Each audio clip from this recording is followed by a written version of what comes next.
So, as per your timetable, it is clearly given that today we will have business statistics class. But as per my knowledge, already we are going through corporate accounting unit 1. So just we have to complete the unit 1 portion. Then only we will start our business statistics, so that unit wise cover up portions will be completed and we will go on a smooth running business, in a smooth running condition. So as per the last previous class, I have already discussed about issue of shares at par, issue of securities at a premium, and so on. But on today's deliberation, we will start with calls in arrear and calls in advance, and after finishing this calls in arrear and calls in advance, we will cover our forfeiture and reissue of shares. Okay. So first we have to know what is calls in arrear and what is calls in advance. So before starting this calls in arrear and calls in advance, we have to know about what are the manners of calls. Normally, manners of calls means in doing a particular company accounts, while we are solving a practical problems on company accounts, whatever that case may be, either it may be the case of shares issued at par, securities issued at a premium, like this. The most important theoretical aspect is that application, allotment and calls are the three manners of calls. Every shareholder must have to pay application money at the time of applying for shares, and when he will be the shareholder of the company will go for allotment of shares, and at that time also the shareholder will pay some amount which is called allotment money. But after receiving the allotment money, the company will go for calls. So this is called manner of calls. Call is the amount that is to be called off by the company from the shareholders, and after the call is made, then only the shareholder will be able to pay the amount to the company. And call is again of one first call, final call, that is also given in the question. But as per your Companies Act 2013, calls in arrear refers to the portion of capital which has been called off but not yet been paid by the shareholders. So it means what? Company has called the amount to be paid by the shareholder, but the shareholder is not able to pay the amount to the company on the given date. On the date of call, the shareholder is not able to pay, so that we can say that this is calls in arrear. So as per the calls in arrear, a separate account of calls in arrear is to be opened. That calls in arrear may be either at the time of allotment or at the time of calls. The calls may be first call or final. Whatever amount is not received by the company from the shareholders at the time of call, this is called calls in arrear. And as per the provisions of Companies Act 2013, interest on calls in arrear may be collected from the shareholders. It means if any particular shareholder is not able to pay the amount on a given date, it means the shareholder is treated as a defaulting shareholder, and interest on that defaulting amount is to be collected by the company from the shareholders. As per the provisions of Companies Act 2013, 10% rate of interest is to be charged on interest on calls in arrears. Got it? And it is clearly given in table F of schedule 1 of Companies Act 2013. And for accounting treatment views, calls in arrear is to be treated in such a manner that is, for interest becomes due, shareholders account debited to interest on calls in arrear account. When interest is actually realized, bank account debited to shareholders account, and for transferring interest to profit and loss account, interest on calls in arrear account debited to profit and loss account. So these are the three important entries you must have to be passed at the time of interest being due, collected and transferred to PLR. Defaulting shareholders are treated as calls in arrears. The amount the shareholders are not able to pay at the time of calls, These are called calls in arrears. And as per the provisions of Companies Act 2013, calls in arrear, on calls in arrear 10% interest is to be charged. And for charging of this interest on calls in arrears, the separate 3 journal entries you must have to be passed. So for interest becomes due, the entry will be shareholders account debited to interest on calls in arrears account, and when interest amount becomes realized, the entry will be bank account debited to shareholders account, and when the amount of interest charged on calls in arrears is to be transferred to PL account, the entry will be interest on calls in arrears accounts debited to profit and loss account. So these are the separate entries you must have to be passed for maintaining your books of accounts under the consideration of calls in arrears. Now coming to the next part, which is calls in advance. So what is calls in advance? As per section 50 of Companies Act 2013, a company may, if so authorized by its article, accept from any member the whole or part of the amount remaining unpaid in any shares held by him, even if no part of that amount has been called off.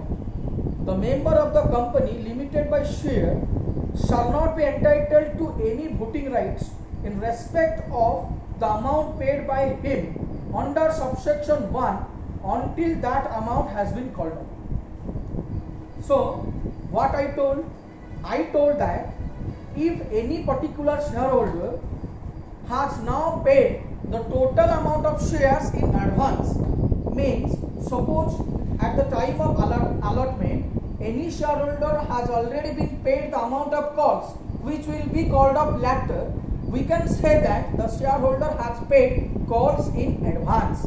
So calls in advance means what? If any particular shareholder is now paying the latter amount previously or predeterminedly, we can say that if the call amount has been paid at the time of allotment, we can say that the shareholder has paid the calls in advance. And as per the provisions of Companies Act 2013, calls in advance generally arises when there is an oversubscription of shares. Here the excess application money received is adjusted against the amount due on allotment of calls. Normally for oversubscription, more applications will come, then only the excess application money is to be adjusted towards either allotment or calls. It is the case of calls in advance at the time of normally over subscription of shares. So for that, adjustment of allotment should be transferred to a special account which is called calls in advance. Similarly, for calls in advance, interest at the rate of 12% is to be charged as per the articles of association, as it may be stated as table F of schedule 1 of Companies Act 2013. So as per the schedule 1 table F of Companies Act 2013, a shareholder is to get call interest on calls in advance at the rate of 12%. So you just see calls in arrear, interest on calls in arrear is a gain for the company, while interest on calls in advance is a loss for the company. Calls in advance has to be paid by the shareholders previously, so that the company is now paying the amount of interest on calls in advance to the shareholder. And for accounting purposes, for accounting treatment, interest on calls in advance is like this. For transferring the excess application money, the entry will be share application accounts debited to calls in advance account. For money received in advance against calls, bank accounts debited to calls in advance account. Similarly, for adjusting with calls in advance accounts debited to call. These are the journal entries for calls in advance. Firstly, for transferring the excess application money, share application money accounts debited to calls in advance account. Similarly, for money received in advance against the call, the entry will be bank accounts debited to calls in advance account. And finally, for adjusting the amount with the call, the entry will be calls in advance accounts debited to calls account. So these are the entries for calls in advance. But as per the provisions of Companies Act 2013 under table F of schedule 1, a company will have to pay 12% of interest on calls in advance to the shareholder. So for that, the accounting treatment or accounting entries are as follows. So for interest due on calls in advance, the entry is interest on calls in advance account debited to shareholders account. For payment of interest, shareholders accounts debited to bank account. And for closing interest on calls in advance account, profit and loss accounts debited to interest on calls in advance account. So these are the three most important entries you must have to be passed at the time of treating interest on calls in advance. First, you have to due the interest on calls in advance. So the entry for interest due on calls in advance will be interest on calls in advance accounts debited to shareholders account. And for payment of interest on calls in advance to them, the entry will be shareholders accounts debited to bank account. And for transferring the calls in advance to interest on calls in advance to profit and loss account, the entry will be profit and loss accounts debited to interest on calls in advance account. So this is all about interest on calls in arrear, interest on calls in advance, calls in arrear and calls in advance. So in the WhatsApp group I have already given you a practical problem that Sachin Electronics Limited issued 1 lakh equity shares at the rate of 10 each. For application money these two, allotment money ₹3 and final call first and final call money ₹5. Applications were received for 1,20,000 shares. All money dues except 1,000 share, 1,000 particular share are not being paid at the time of calls. So pass necessary journals in the books of the company. Here it is, the practical problem solution. You see, journal entries in the books of Sachin Electronics Limited. You have to prepare the journal formats, date, particulars, major folio, debit amount and credit amount columns. 5 different columns you must have to be shown. On the date column, it is clearly given that on 1st April 2020, applications money has to be received. So for application money being received, the entry will be bank accounts debited to share application account. So bank accounts debited to equity share application account 1,20,000 into 2, absolutely 2,40,000. We are receiving the applications for 1,20,000 shares. So that 1,20,000 having the application money ₹2, it will be 2,40,000. You should be stated that 2,40,000 in both the debit amount column and credit amount column simultaneously. For bank account, straight of bank account, you write 2,40,000 in debit column, and straight up to equity share application account, it should be in the credit amount column. And you should put a narration that when application money of 1,20,000 equity shares at the rate of ₹2 is being received. You have to write the narration. After passing the application money received entry, the next entry will be we have to transfer the application amount to the share capital account. And it is clearly given that the excess application money being refunded by the company. So equity share application has been already credited at 2,40,000. It must have to be debited by 2,40,000. To equity share capital account 1 lakh into 2, because we are having only 1 lakh shares. So 1 lakh into 2 should be capitalized.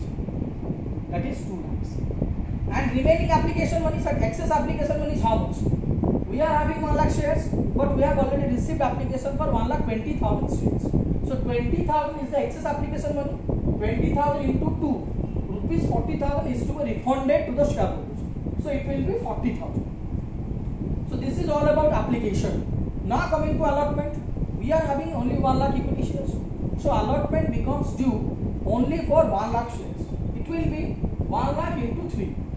The entry will be equity share allotment account debited to equity share capital account 1 lakh into 3, absolutely 3 lakhs, 3 lakhs. The entry will be when share equity share allotment money becomes due for 1 lakh shares at the rate of 3 each. Similarly, for receiving the allotment money, it is clearly given that no date is to be given for allotment money received. That's why I have already put a question mark sign if there is no date. So for allotment money being received, bank accounts debited to equity share allotment account, same 3 lakhs, 3 lakhs. Because there is no arrear in allotment. All money due on allotment has been clearly received. Already we have debited ₹3 lakhs for equity share allotment. So at the time of receiving the amount for allotment, that equity share allotment must have to be credited and bank account is to be debited. So this is all about allotment portion. Now coming to the share call portion.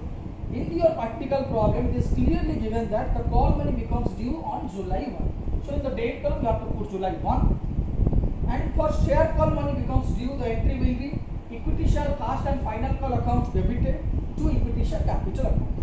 And the final call money is clearly given as rupees 5. So it will be 1 lakh into 5, which is 5 lakhs and 5 lakhs each. And for first and final call money being received, the entry will be, here we have already debited equity share first and final call, it must have to be credited, and bank account must have to be debited. But there is a problem that 1000 shareholders are the defaulting shareholders. They are not paying the call money on the given date. So call scenario will be 1000 into 5, which is absolutely 5000, and bank account must have to be debited with 99,000 into 5, which is 4,95,000, and already we have debited 5 lakhs for equity share first and final call. Here we must have to be credited same rupees 5 lakhs for equity share first and final call. So this is all about the problem. You can take a screenshot of this.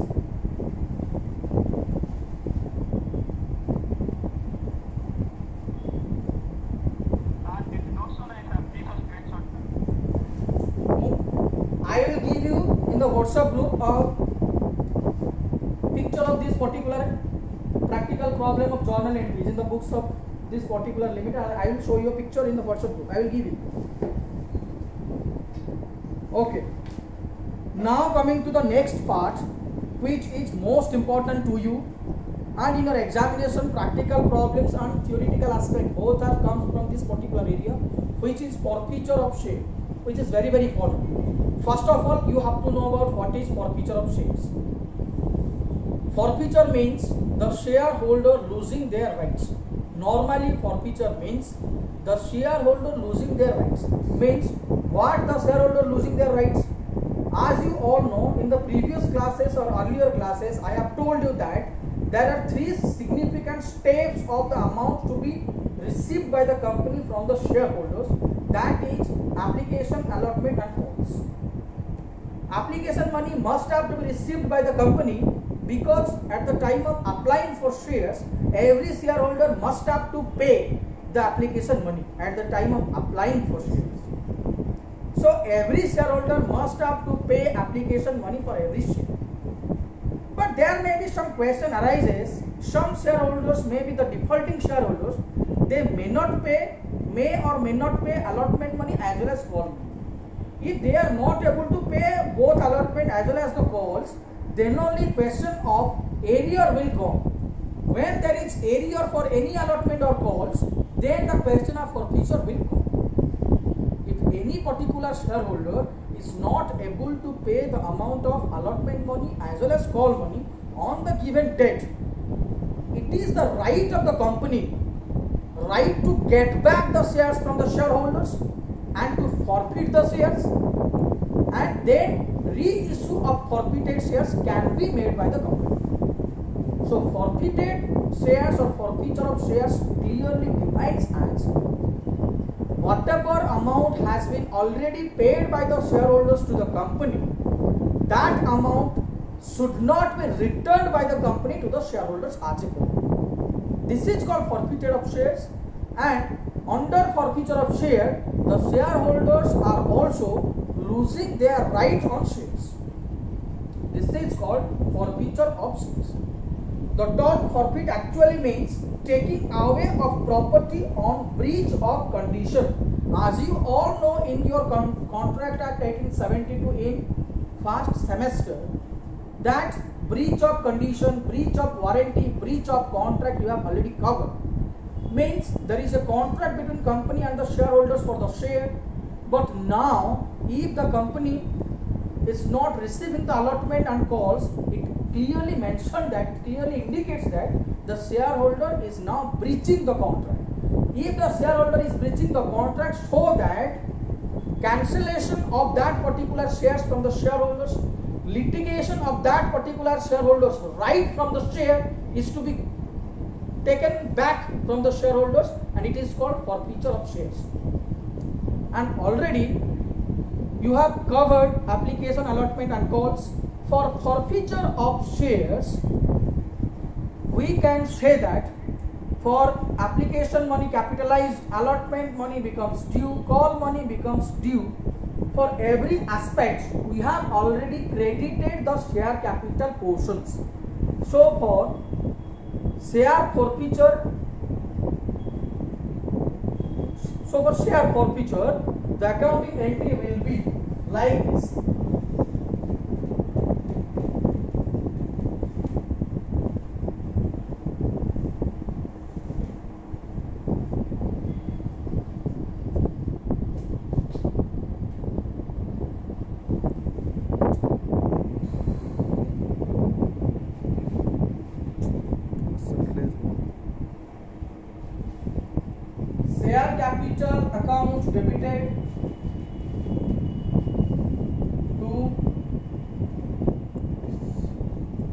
Share capital account debited to share allotment account to share first call account to share second and final call account to share forfeiture account. Share capital account debited to share allotment account to share first call account to share second and final call account to share forfeiture account. Here share capital account is debited with up to the amount called up.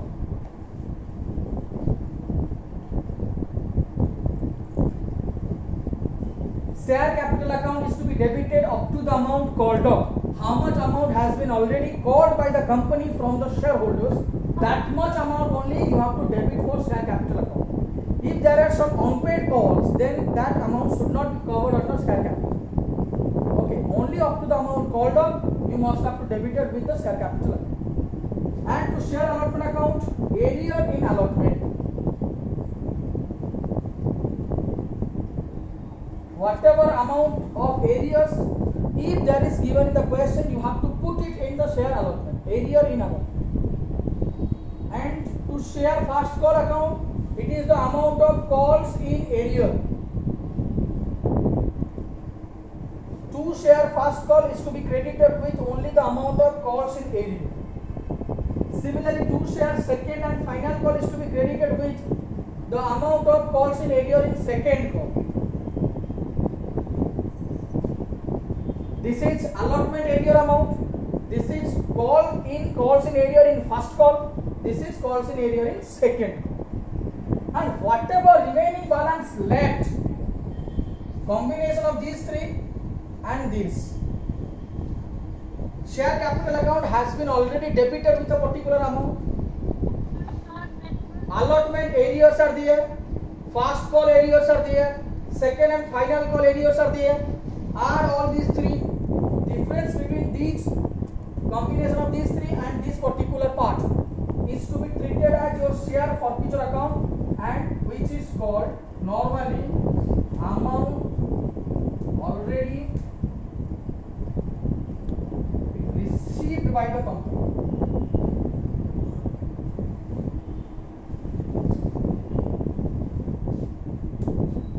So share forfeiture means the amount which has been already received by the company in application amount or application money amount, it is to be credited here for share forfeiture.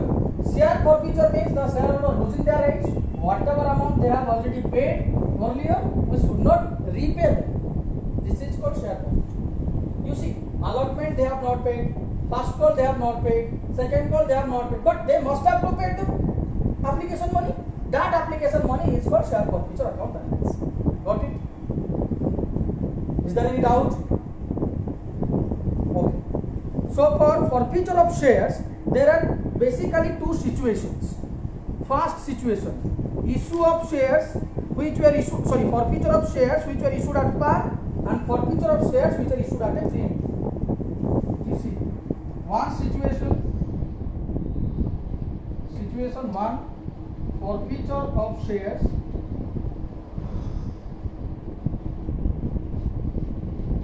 which were issued at par, and situation 2,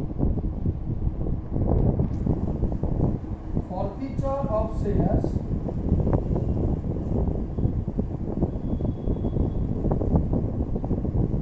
which were issued at premium. Already I have told you about issue of shares at par and issue of shares at premium, and we will go for solving the forfeiture part also.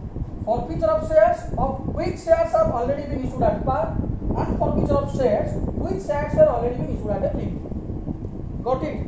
The shares issued at a par can be forfeited, the shares issued at a premium can be forfeited. And for shares issued at par, the entry is this. Already I have given share capital account debited, to share allotment account, to share first call account, to share second and final call account, to share forfeiture account. Share capital account is to be debited with the amount up to the amount called up. Share allotment account is to be credited if there are some arrears in allotment. Similarly, share first call account is to be credited if there are some arrears at the time of share first call.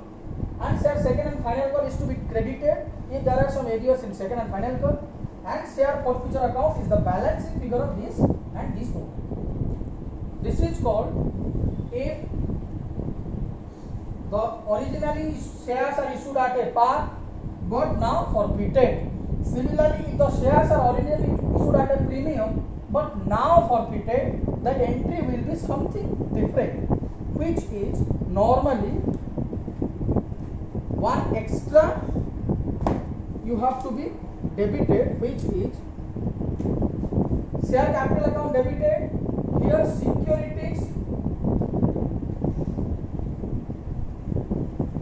premium account debited, then like this. Means if securities premium amount at the time of allotment has not yet been received, then this much amount is to be debited here. If securities premium has been received, means if there is no arrear at the time of allotment, no securities premium is to be debited. If there are some arrears at the time of allotment, then only here share allotment will come and here securities premium will come. Because normally in your practical problems, premiums are normally received at the time of allotment. Got it? If premiums are already been, premiums are received at the time of allotment, and if there are some arrears in the allotment, then both the two amounts have not yet been received. So for that, allotment has already been debited at the time of due. Now you must have to be credited. Premium has already been credited at the time of due. So here it should be debited. So this is the fundamentals behind this. If forfeiture of shares which are originally issued at a premium, the entry is like this. Share capital accounts debited up to the amount called up. Securities premium account debited if not received. If not received at the time of allotment.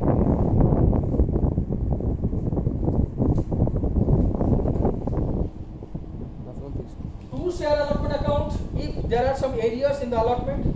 To share first call account if there are some arrears in the first call. To share second and final call if there are some arrears in second and final call. And to share forfeiture account amount already been received by the company. So this is all about forfeiture of shares. I will give you some practical problems of this forfeiture of shares, and in the next classes we will solve the practical problems one after another, and in the next subsequent class we will cover reissue of forfeited shares, oversubscription of shares, pro rata allotment of shares. Then only your issue of forfeiture reissue of shares has to be completed. So hope you all enjoy this particular online class. So wish you a good luck, have a nice day, and you all are safe, well and safe in this COVID-19 pandemic. Okay, till then, goodbye.